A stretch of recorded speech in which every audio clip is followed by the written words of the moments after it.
Hello again, everybody. Welcome to another exciting episode of Random Logging! So today, I am going to try and insert just a little bit of sanity into a situation that is very quickly becoming insane.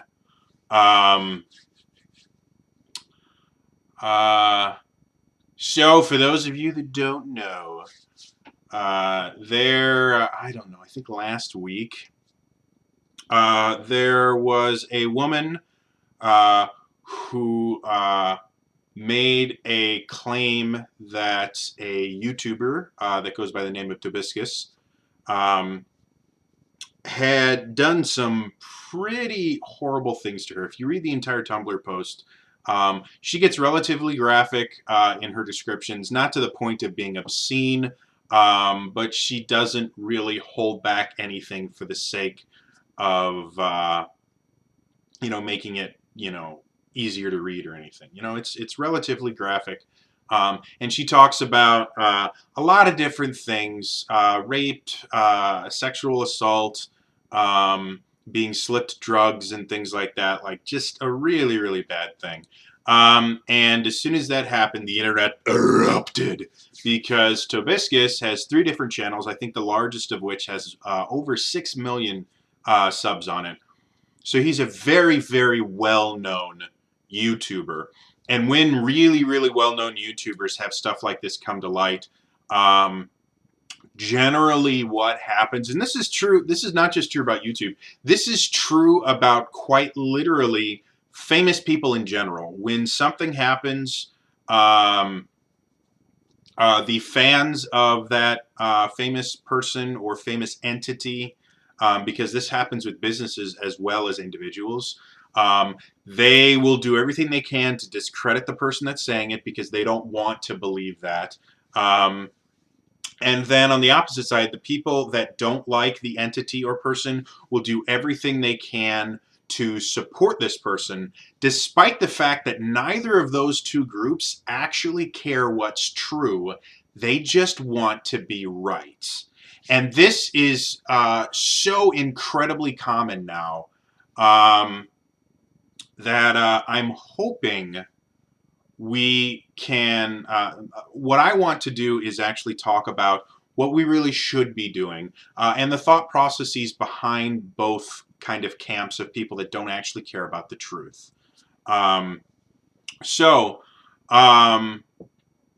Basically what's happened, and I actually have a couple different examples, not just of the Tobiscus stuff, but in general when things like this happen. The people that support either, the individual or entity that is being attacked by this information coming to light, they generally will simply be under the mindset of, no, I have invested a lot of time / money / effort in this entity, individual, whatever. My personal interaction with them has never shown anything like this to be true. So, if this is true, I am a fucking horrible, horrible judge of character. Because in general, it's not something like, oh my God, this guy, once, stole a pack of gum. This is major, major, major stuff that goes on.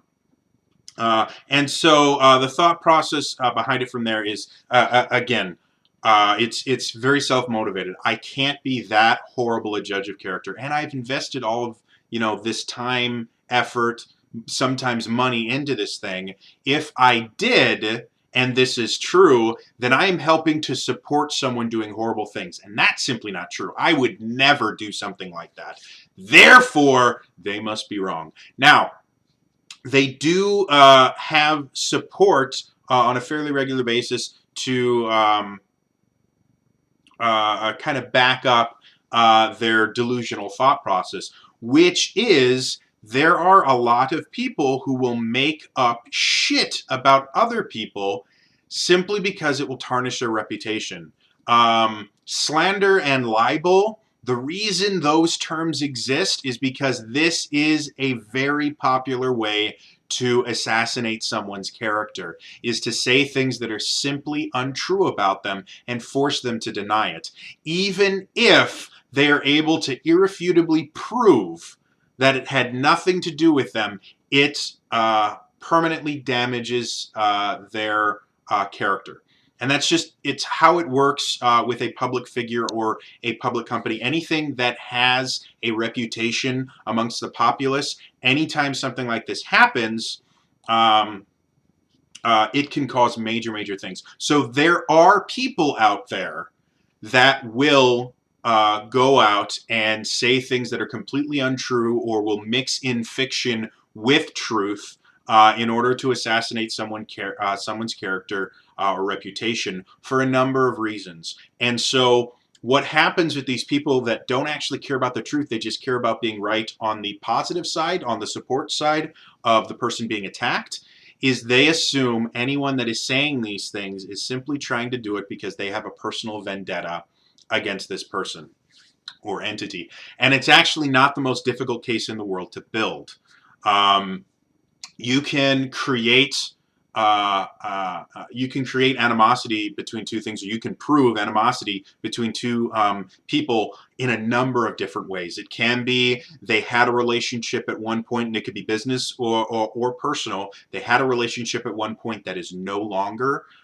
It would be very simple for anyone to claim that I have issues with my former employers simply because I no longer work for them. You know, that creates, and you can come up with different things, and you can look in my videos, and you can come up with a very, very easy to say story that I have problems with certain coworkers and stuff simply because a relationship was there as a professional relationship, and now it ended, and that can create animosity. And there's a billion other ways to do it. With this Tobiscus case, it's been claiming that this woman is upset because he's dating other girls has been one of the many, many things. You know, they broke up and she's a jilted lover. And when allegations specifically like this, rape allegations, sexual harassment allegations come out, that is a very common thing to happen because a large portion of the time there was a former romantic relationship between the two, either before or after said harassment took place. And there's a ton of reasons why a girl or guy would go out with someone after having them harass them, or continue to go out with someone and have a relationship with someone even after they've done horrible things to them. And it has a lot to do with victim mentality and the cycle of abuse and things like that I'm not going to get into right now. But it's very, very, very explainable from a psychological perspective that someone that was being abused would not leave the relationship. It's actually unbelievably common. And it's one of the things that therapists and counselors and things like that have to work very, very hard to help someone in a relationship like that leave. So yeah, so that's, you know, that's the camp of we're going to protect the thing that we love. That's kind of their mindset, is the idea of, well, I don't want to be someone that supports something like this. I have, you know, put forth a bunch of effort, sometimes monetary support, and I don't support people like that. So obviously this can't be true. And then they go on to looking for confirmation bias. On the other end of the camp, it's kind of the same basic thing, but there's oh, and the other thing I forgot is the other people that might be on the support the person being attacked camp are people that have a personal issue with the person that or entity that is accusing them. So kind of the same thing that we're going to talk about on the other side. Now we go to the other side and you have people that are supporting this person not because they actually believe them or anything, but because the person that they are attacking, they don't like at all. They would like them to be taken down a peg. They would like their reputation to be tarnished for a multitude of reasons. Some of it can be that they've experienced the exact same thing that this person has. And so they're supporting it that way. It could be that they just don't like them because of a billion different reasons. But the motivation behind it is, well, I don't like this person, so I'm going to do everything that I can to support this person. Um, and that will sometimes blind them to inaccuracies in the story. They will turn off the critical thinking that we talked about before, and simply take whatever the victim says as fact, and anything that the person being attacked, um, or accused, I guess I should say, the person being accused, is false. And they simply do that, again, because I don't like this person. They deserve to be taken down a peg. So I'm going to support everything this person says. I'm going to disagree with everything this person says, because that is my purpose here.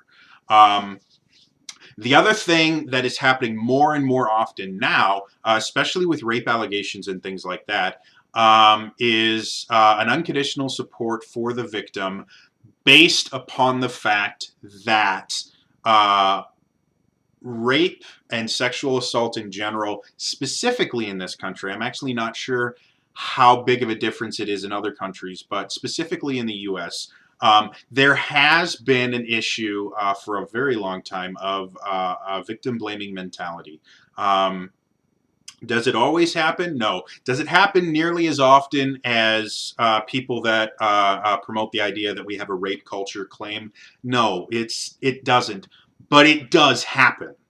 And so because of that, a lot of people will rally to the person that claims that they were victimized, that is accusing this other person, simply because the victim blaming mentality, they assume that anyone that is contradicting the victim is just part of this victim blaming mentality.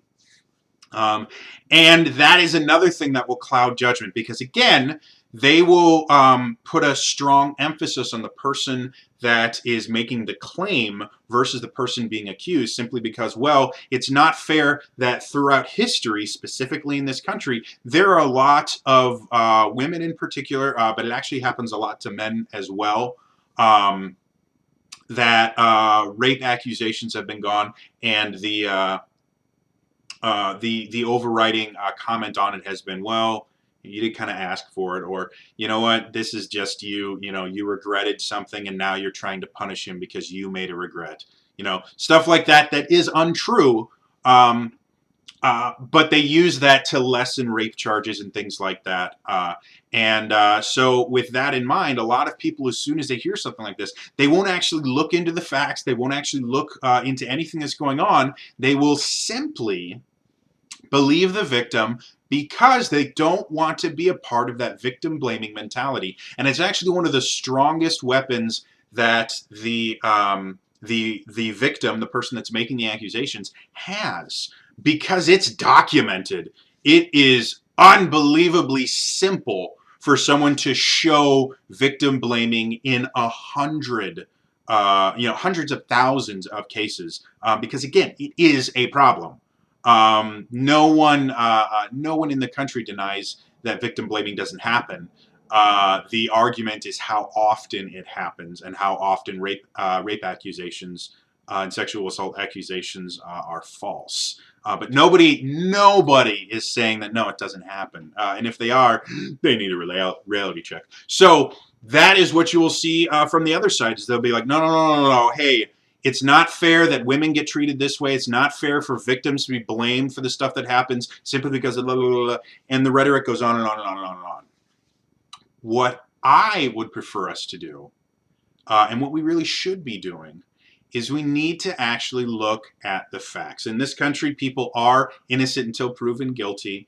And to be perfectly honest, they're innocent until proven guilty by a jury of their peers. So unless you are on the jury, it doesn't matter what you think at all. You have no say in this. You have no stake in it. Your opinion does not matter. However, we make decisions based on a lot of different factors, and the reputation and the character of entities and individuals is something that we take into account when we decide whether or not we want to support them, either through, just especially for creators and things like that and entertainers. We may avoid watching certain videos simply because the person creating them will have a monetary gain from us watching it, and so we don't want to, even though the only thing we're investing is time. We will be sparing with where we put our money based on the character and the reputation of things like that. So in that particular aspect, I think it's completely justified for us to actually look into what's happened here and be able to formulate our own opinion about what we think is real and whether or not we want to support this. And the way we need to do that is to look at the facts, not to instantly disregard one side or the other because of blah, blah, blah, blah. Look at what actual facts are present. Thus far, to give you, to keep on the Tobiscus thing, thus far, the first person, a woman by the name of April, she wrote a long post describing everything that happens. As much as it was graphic and relatively detailed, none of that technically has been corroborated at the point she posted that. So all of that in court of law, they call that hearsay. Basically, it's one person saying something, and there's nothing to support it. So as much as it's a very touching story and it's a very disturbing story, you have to take it with a grain of salt. Until there is something to corroborate it, you have to go, okay, that is her side of the story. But she doesn't technically have any proof at this point. Now, before you guys get upset, I'm going to get onto the text and everything in just a second. But I want to start at the beginning. So after reading that, your first response should go, wow, that gives me a reason to look deeper into this, because I've looked at this. It doesn't seem far-fetched. It doesn't seem outside of the realm of reason that a person like this would do that. So there's nothing in the text itself that tells me that it's obviously false. If she had talked about how he once conjured a unicorn and used that to attack her and beat her, then we could sit there and go, well, maybe this isn't the most true thing in the world. But there's nothing in there. Everything in there, from a logical standpoint, everything in there has the possibility of happening. It's not outside the realm of reason. So we can take that with a grain of salt. Hey, it's theoretically possible, but there's no actual proof in the document itself. So let's look deeper. One of the other things that I believe April released were text messages of specific incidents where she claimed that Tobiscus was actually admitting what it was that he did. And if you actually read the text messages, for the most part, they're vague, but not vague enough to the point where they're simply non sequiturs.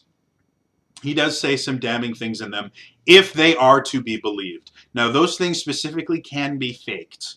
So there's always a possibility that even though we have quote-unquote evidence now that supports some of the claims, it doesn't support everything in there, but it does support some of the claims.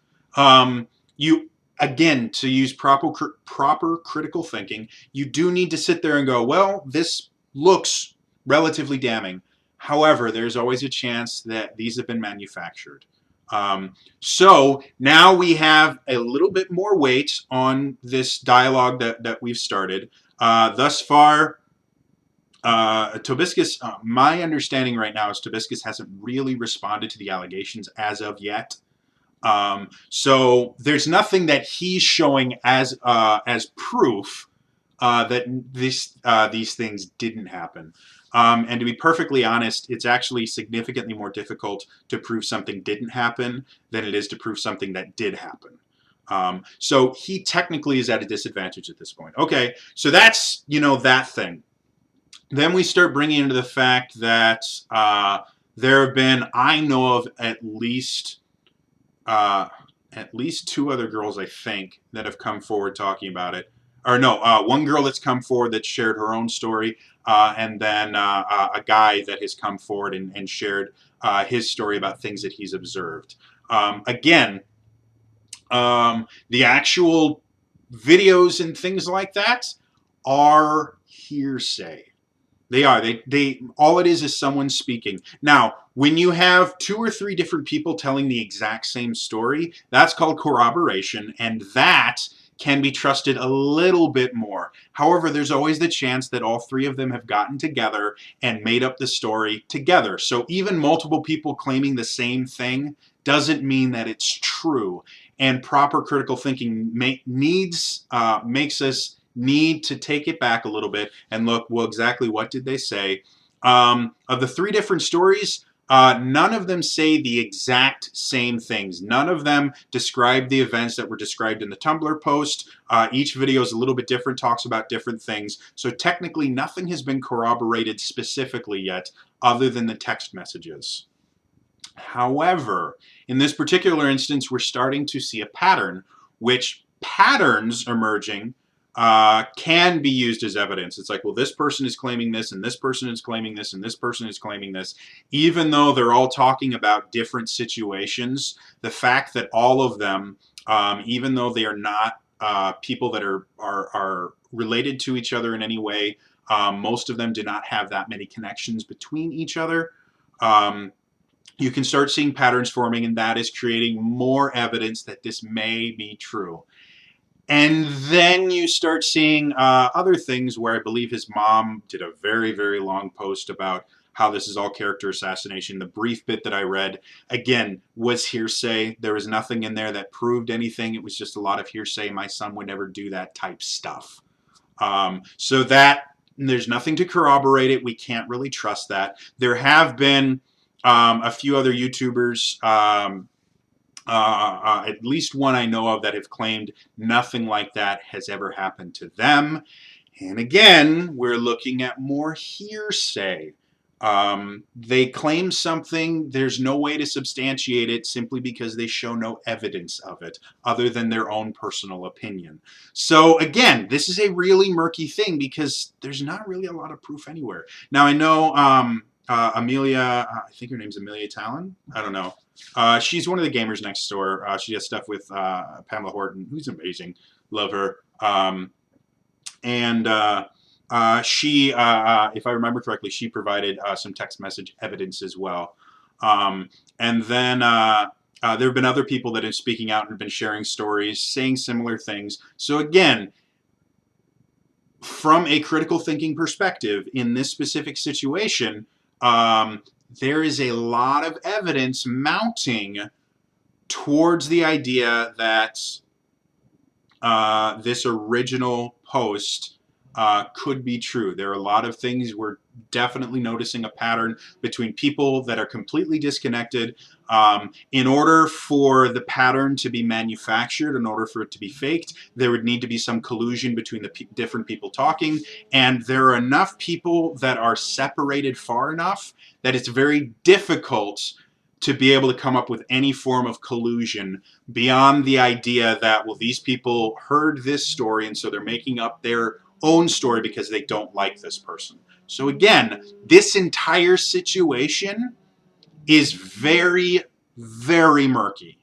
Until actual proof, like a rape test, is done, or if when she was originally given the drugs, unless she went and got tested and they were able to prove that those drugs were in her system, there isn't any actual concrete proof. There's a lot of hearsay that tends to coincide with each other that would kind of show support of the person that has been victimized here, the person that is making the accusations right now. So again, my personal opinion is this is crazy, and I don't like where it's going. It's murky. However, a lot of people that I tend to trust are siding on the side of the person making the accusations, April, and more and more accusations keep coming out. As far as something actually happening because of this, because of the hearsay nature of it, I mean, we've seen something similar with the Bill Cosby situation where most of the accusations were hearsay. No one had any evidence to really back up their claims.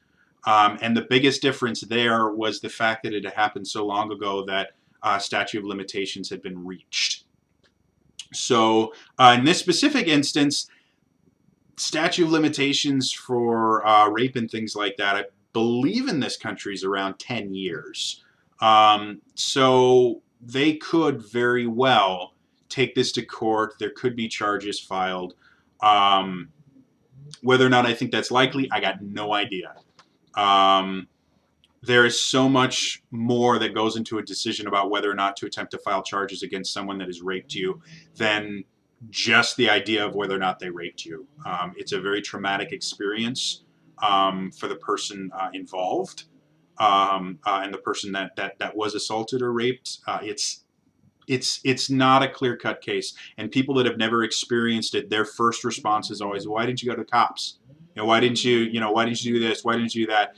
Obviously you're lying because you didn't instantly go to the cops with all of this, proof, and it's not that simple. It quite literally isn't. There's so much more that goes on, the psychological aspects of it. Again, the cycle of abuse and the victim mentality. And victim blaming, it does happen, and so that can actually be a motivator to not go forward, because not only then would you have gone and attempted to get justice for yourself, but you would have basically been called a liar. And that's not fun. So again, now, to give you an example where the exact opposite is starting to look true, I made a video a while back talking about this thing, and I gotta look at tabletop gaming has a white male terrorism problem, was this Tumblr post. Again, very similar, where it's a Tumblr post where it doesn't actually say a whole lot beyond hearsay. I talked about before from a critical thinking perspective that you really can't trust all of it, and when you look at the actual evidence that it supports, it doesn't really show any evidence, it just makes claims. Well, I recently found something interesting. In that post where she talks about all of the horrible things that have happened in the gaming community perpetuated by white males, she mentioned specifically Malifaux, which is a tabletop gaming miniature game that I've never had a chance to play, but it looks real cool. It's kind of a steampunk western style thing. So anyway, Malifaux, it was actually responded to by someone in Malifaux who just kind of ripped it apart. Okay, well, guess what? All these claims about, the police have all this information, the police have all this evidence, and that they're going to do this and this, it never happened. We've heard this story before. It was never substantiated. We asked for all of this proof so that we could fire people, because that is completely unacceptable. The proof was never given. The authorities have never contacted us, which they really should have if they had all of this information. And the idea that we are a white male-run company is completely false. The majority of the people that work, which part was it? I'm actually going to look for here.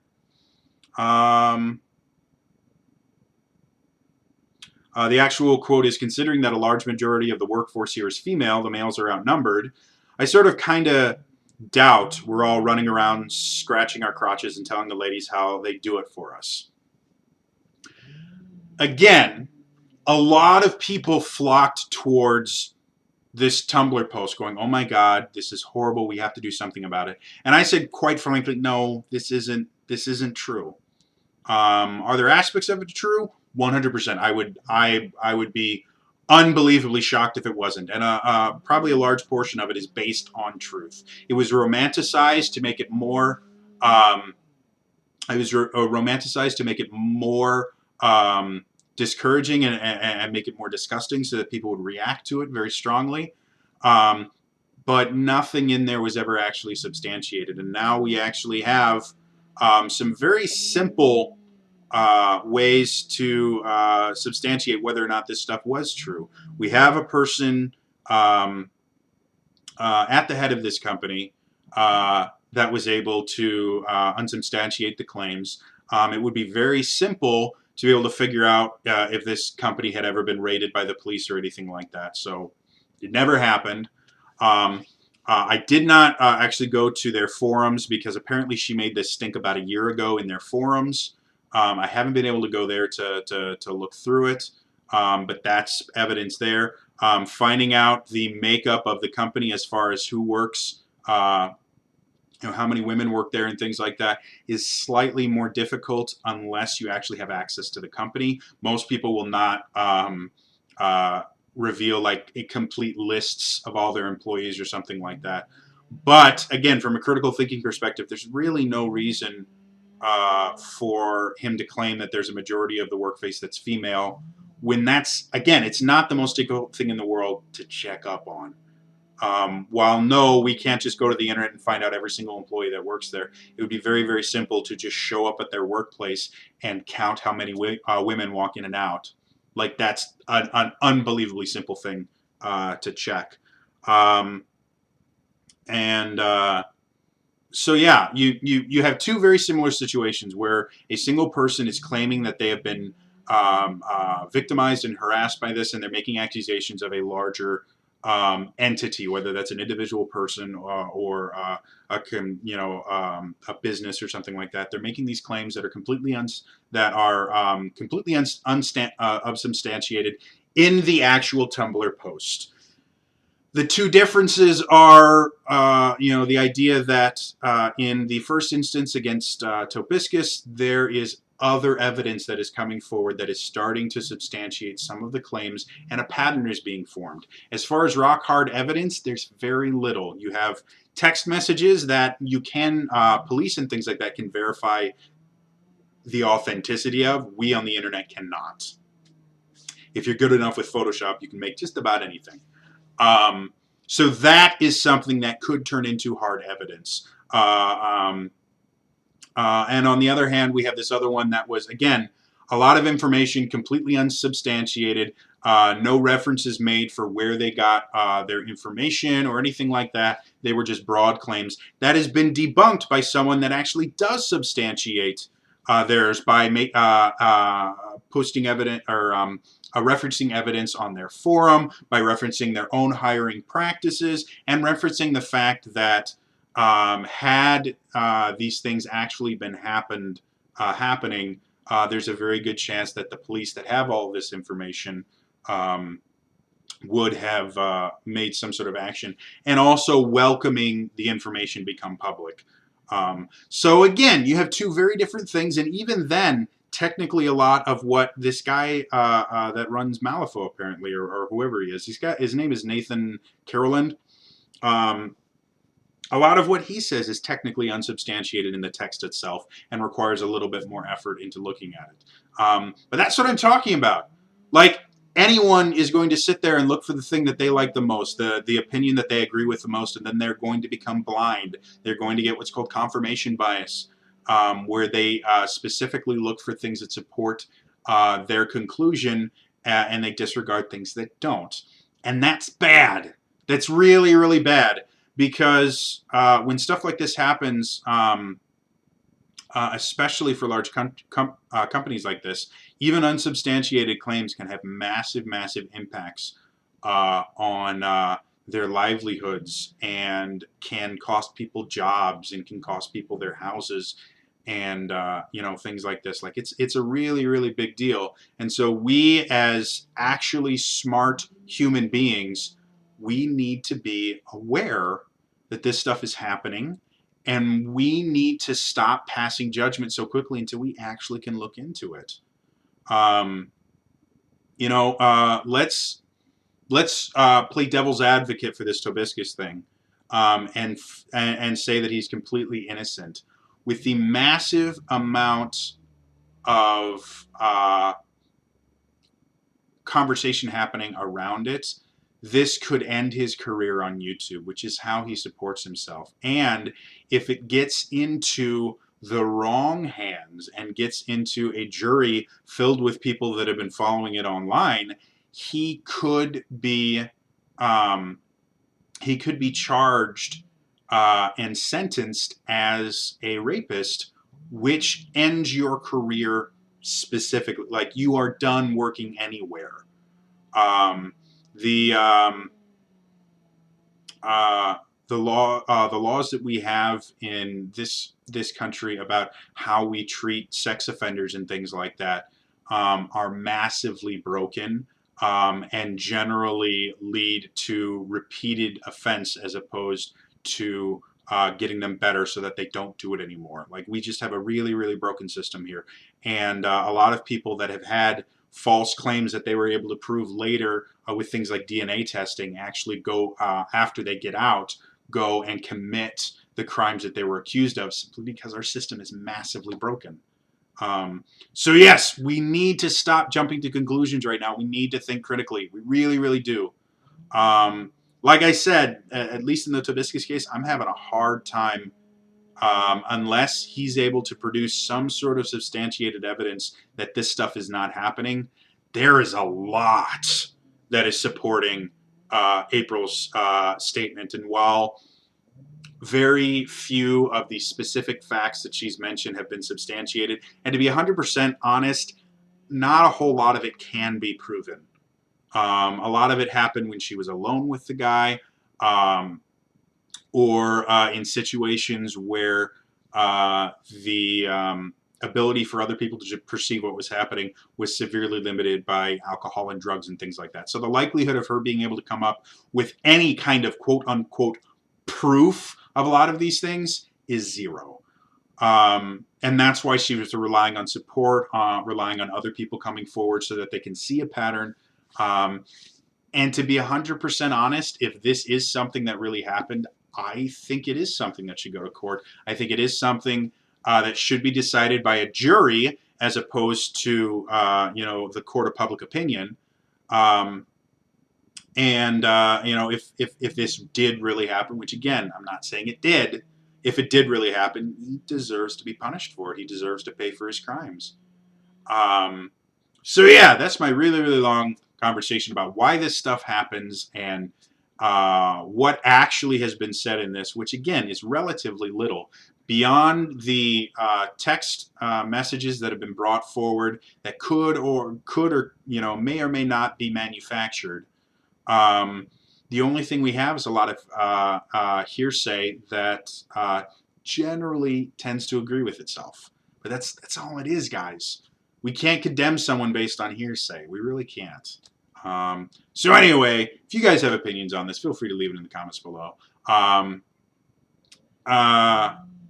Like I said, I prefer critical thinking. So if you guys notice critical thinking lapses in the things that I've said, let's get critical thinking back. Let's get back to examining what everyone is saying and actually looking into what's going on, as opposed to just believing the people that we like and disbelieving the people that we don't like.